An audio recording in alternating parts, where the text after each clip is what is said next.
میں عرض کرتا چلا حضور نبی کریم صلی اللہ علیہ وسلم دی آواتے کہیں لبیک آپ دینے کہیں دوستو حضور نے قدمہ تو سب کچھ قربان کر دینے غزوہ تبوک کا معاملہ آیا تسی جان لو این گرمی آئی این میرا بھائی گرمی دے دینا نے اندر غزوہ آیا اور پھر مسلمانہ دیا فصلہ تیار ہو چکیاں زمیندار لوگ بیٹھے ہو ایمان ناردس ہو جدو کرن تیار ہوئے منجی تیار ہوئے اس قسم کا معاملہ بڑھ جائے بہت بڑی مشکل بن جاندی سات تو بعد میرا بھائی چوک چوگن دا ویلا آندا ہے میرا معاملہ بن گیا ایک شدید گرمی ہے دنیا فصلہ تیار نہیں اللہ کا حکم آیا جنگ کرنی ہے حضور نبی کریم صلی اللہ علیہ وسلم نے فرمایا جو کچھ لے آؤ اللہ دے دین واسطے لے کے آؤ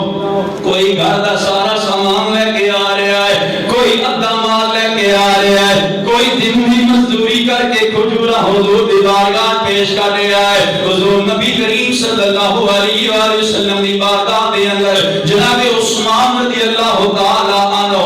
10,000 سواروں واسطے سواری بھی مہیا کر رہے نے 10,000 دینار بھی پیش کر رہے نے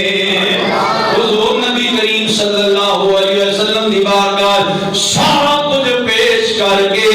گویا عرض کر رہے نے کیا پیش کرو آقا کیا چیز ہماری ہے کیا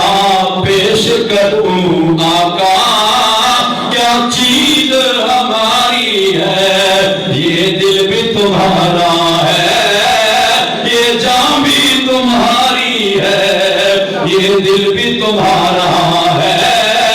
یہ جان بھی تمہاری ہے اور حضور نبی کریم صلی اللہ علیہ وسلم دیناران ہاتھ اندر لے کے میرا بھائی دعا مانگتے نے اللہم ارضا عن عثمان مولا عثمان تو راضی ہو جا میں بھی راضی ہو گیا تم بھی راضی ہو جا ایک ایک دینار اٹھا کے حضور ہتھیلیاں دے اندر لے کے فرما دینے یا